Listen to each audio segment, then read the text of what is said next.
Perkenalkan, nama saya Rupaiwa dengan NIM 19030443. Pada video ini saya akan menjelaskan konsep rumah sakit dan alur pelayanan pasien. Menurut Permenkes nomor 1045 tahun 2006, rumah sakit adalah suatu fasilitas pelayanan kesehatan perorangan yang menyediakan rawat inap, rawat jalan, dan rawat darurat, yang memberikan pelayanan kesehatan jangka pendek dan jangka panjang, yang terdiri dari observasi, diagnostik, terapeutik, dan rehabilitasi. Tujuan rumah sakit menurut Undang-Undang Republik Indonesia Nomor 44 Tahun 2006 tentang rumah sakit adalah: yang pertama, mempermudah akses masyarakat untuk mendapatkan pelayanan kesehatan. Yang kedua, memberikan perlindungan kesehatan, keselamatan pasien, masyarakat, lingkungan rumah sakit, dan sumber daya manusia di rumah sakit. Yang ketiga, meningkatkan mutu dan mempertahankan standar pelayanan rumah sakit. Yang keempat, memberikan kepastian hukum kepada pasien, masyarakat, sumber daya manusia, dan rumah sakit. Tugas pokok, fungsi, dan struktur organisasi rumah sakit. Tugas rumah sakit umum adalah melaksanakan upaya pelayanan kesehatan secara berdaya guna dan berhasil guna dengan mengutamakan penyembuhan dan pemulihan yang dilaksanakan secara serasi dan terpadu dengan peningkatan dan pencegahan serta pelaksanaan upaya rujukan. Menurut Undang-Undang Nomor 44 Tahun 2009 tentang rumah sakit, fungsi rumah sakit adalah: yang pertama, penyelenggaraan pelayanan pengobatan dan pemulihan kesehatan sesuai dengan standar pelayanan rumah sakit. Yang kedua, pemeliharaan dan peningkatan kesehatan perorangan melalui pelayanan kesehatan yang paripurna. Yang ketiga, penyelenggaraan pendidikan dan pelatihan sumber daya manusia dalam rangka peningkatan kemampuan dalam pemberian pelayanan kesehatan. Yang keempat, penyelenggaraan penelitian dan pengembangan serta penapisan teknologi bidang kesehatan dalam rangka peningkatan pelayanan kesehatan dengan memperhatikan etika ilmu pengetahuan bidang kesehatan. Bagan struktur organisasi rumah sakit berdasarkan Peraturan Nomor 12 Tahun 2008 adalah sebagai berikut. Yang pertama ada direktur, kemudian di bawah direktur ada kepala bagian tata usaha yang terdiri dari bagian kepegawaian, bagian keuangan, dan bagian umum.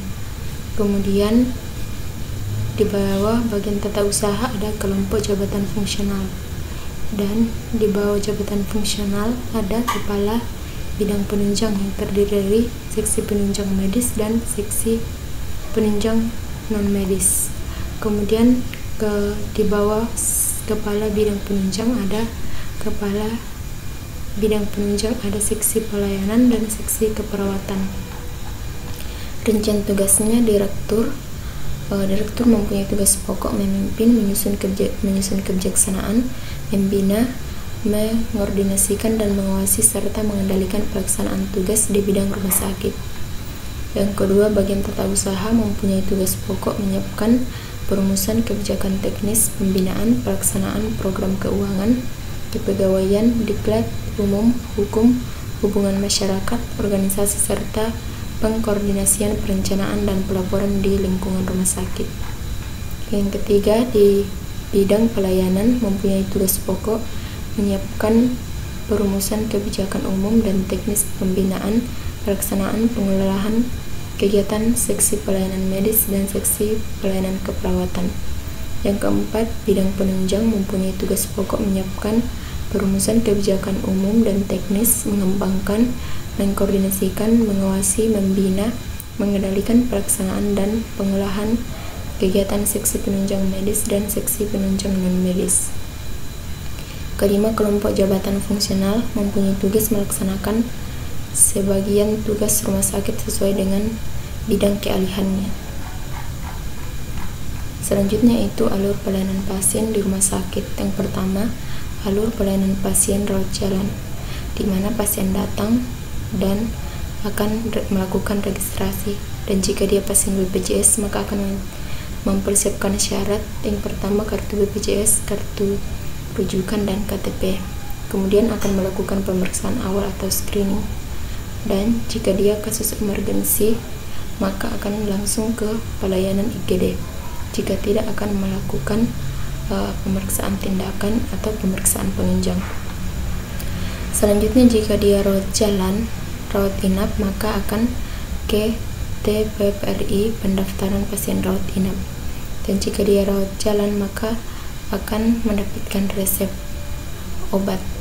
Dan untuk pasien BPJS, maka akan langsung ke pelayanan farmasi dan akan diberikan obat, kemudian pasien akan pulang. Dan jika dia pasien umum, akan terlebih dahulu ke administrasi, kemudian ke pelayanan farmasi, kemudian setelah itu akan ke kasir atau bank untuk melakukan pembayaran obat. Setelah itu pasien pulang.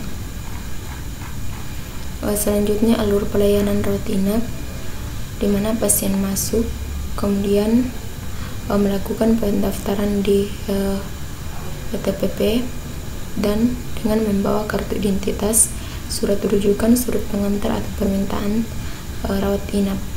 Kemudian jika dia pasien baru, akan dibuatkan nomor rekam medis baru atau kartu rekam medis. Jika dia pasien lama, maka akan mengambil kartu rekam medis atau nomor rekam medis. Kemudian jika dia pasien jaminan, maka akan dibuatkan SEP rawat inap. Jika dia bukan pasien jaminan, maka akan dibuatkan surat opname. Kemudian pasien akan mendapatkan pelayanan di ruang perawatan. Jika masih butuh pemeriksaan lanjutan, maka pemeriksaan lanjutannya itu berupa pemeriksaan penunjang medis maupun non-medik yang terdiri dari laboratorium, radiologi, maupun fisioterapi. Kemudian jika tidak membutuhkan pemeriksaan lanjutan, maka selanjutnya di sini pasien sembuhnya bisa pulang atas permintaan sendiri. Dan jika dia pasien jaminan, maka menyelesaikan administrasi. Jika dia bukan pasien jaminan, maka akan menyelesaikan administrasi di kasir, kemudian akan pulang. Selanjutnya, alur pasien IGD. Di sini pasien datang dan pengantar pasien akan membawa pasien ke TPP atau tempat registrasi, kemudian akan melakukan pengisian triase atau triage.